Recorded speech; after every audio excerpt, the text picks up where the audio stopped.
In the city of Cyprus in 300 BC, there lived a very wealthy trader called Zeno. While on a voyage from Phoenicia to Piraeus, his boat sank along with all of his cargo. Because of that single event, an event that was entirely out of Zeno's or anyone's control, this very wealthy man suddenly became poor in an instant. Imagine you were Zeno. How would you react to your entire life as work getting flushed down the drain by the sheer force of nature? What is the proper reaction? Would you be angry? Sad? Would you feel life has cheated you? For most of us, these would all be normal reactions. But not for Zeno, the father of Stoicism. One small change lasts an eternity, and one small reframing of your mindset can cascade into larger and more impactful changes later down the line. The core of Stoicism is the definition of acceptance and indifference. After reading the works of Socrates and other great philosophers, Zeno created and taught Stoicism.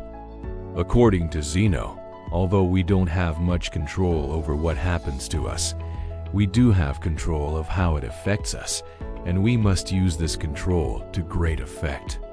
Rather than crying over spilled milk, or in this case, drowned goods, Zeno focused on maintaining his composure over the situation, remaining calm and neutral despite his predicament. But the original idea behind Stoicism was much more than that. Rather than just a way to describe people who are unemotional, Stoicism was a way to view, describe, and understand the world. It was a way of life, and that way of life has lasted for centuries. Stoic philosophy can be applied to situations today the same way it was applied thousands of years ago, and its benefits are just as impactful. Stoicism allows us to process these negative emotions from negative experiences and turn them into the thoughts that give us a unique perspective of the world. Perspective is everything, and everyone in the world has different experiences and thus different perspectives on things. Since the Stoics gathered, discussed, and taught philosophy in a public place, their general philosophy was widely known. They believed that the Stoic principles could greatly benefit anyone and everyone, and so it didn't make sense for them to hide that knowledge behind the four walls of a school or of the palace courtyards. Some of the world's most notable Stoics include Epictetus, which translates to acquired, as he was once owned as a slave, Seneca, who was a well-renowned statesman, and Marcus Aurelius, a Roman emperor and one of the most powerful men to have ever lived. The early Stoics practiced what they preached, avoiding all forms of segregation and leading the fight against inequality. They even invented the word cosmopolitan, which literally means citizen of the world. When people hear that word now, we think of cities like New York, Toronto, Dubai, and London because of how diverse they are. This was the type of unity and togetherness that the Stoics preached. Even at a time when it wasn't popular, women were allowed to freely learn about Stoicism and become Stoics themselves. So why do so many people adopt Stoicism as a way of life? In a world full of unexpected turns of events, our emotions can tend to get in the way of things. In reality, we don't really get sad because bad things happen to us. We get sad because unexpected bad things happen to us. Rain is a good thing. It helps to water our plants, provides water for livestock, and keeps the temperature cool and humid. But the truth is, when that dark cloud catches you outside without an umbrella, it's never a good experience. So why don't we start crying once it starts to rain? It's because although the situation is bad, we've learned to expect rain. It's something that is unavoidable. We can't control the weather. Although it sucks, the rain passes and the light returns.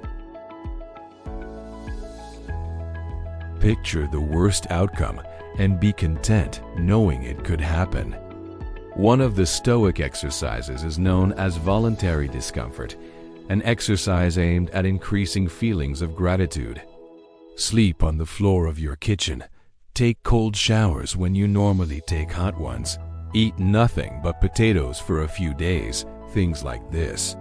This exercise helps you to understand that no matter how hot it gets, you'll still survive and potentially thrive if your mindset is right.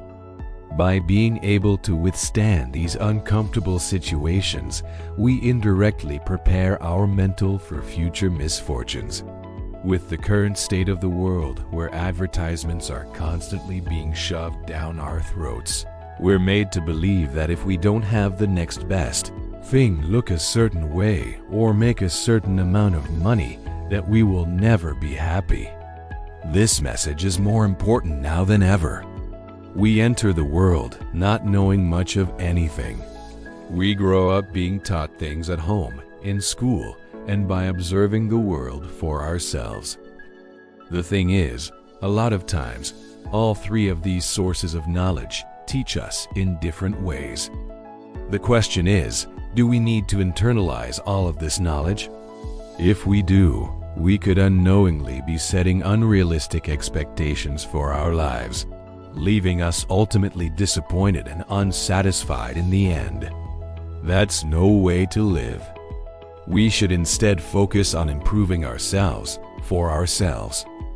We should do things for ourselves and only for that reason. Attaching any external hope or secondary attachments to the actions we take almost always lead to disappointment. Most of the time, we end up trying to fulfill that emptiness with external things, blowing all your money on a fancy car, a house, or even starting a family. Sometimes we do all of these things for their external value and not their internal value.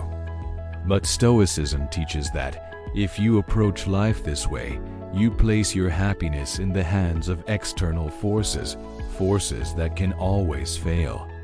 Cars almost always break down, natural disasters wipe away entire cities, and divorce rates climb higher and higher each year.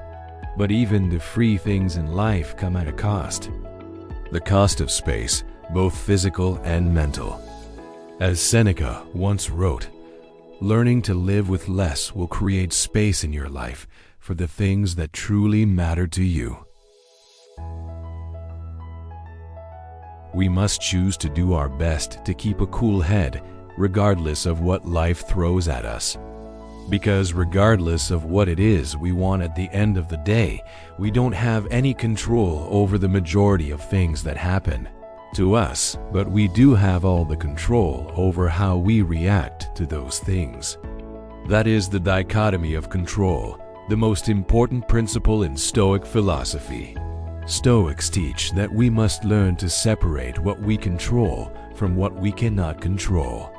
We need to determine our value not from things we can't control, but from the things we can. Striving towards goals is a good trait, but breaking down when those things don't go your way is, in a Stoic's point of view, useless. Making YouTube videos is, well, a lot easier than being a Roman emperor, but it can still prove to be challenging sometimes. First, you must form your idea, which takes forever. Then research that idea, scrap it because it sucks, start over, script the video, create the video, edit it, make the title, thumbnail, and everything else before you hit upload. Everything up until the point where you click upload is all up to you. Still, a lot of people judge the success of their YouTube channel or Instagram account based on how many views and subscribers or followers they have, metrics of which, for the most part, are beyond your control. Stoics teach that instead, you should judge the success of your work based on the amount of effort you put in, and not on the outcome of your external hopes. Trust the process. Think about a person who has been working hard at their job for the past 6 months. He now feels he deserves a promotion, and so he walks up to his boss with his performance report. The boss says thanks, doesn't grant him the promotion, and he goes home thinking he must suck at his job. He doesn't consider that the boss might have simply woken up angry. Someone else might have been better qualified at the time. Or maybe the company was just losing money and couldn't afford it. He doesn't know the reason, but he's still upset. With the right perspective, his goal wouldn't have been diminished, but just postponed. It's this reframing of your mindset that is crucial.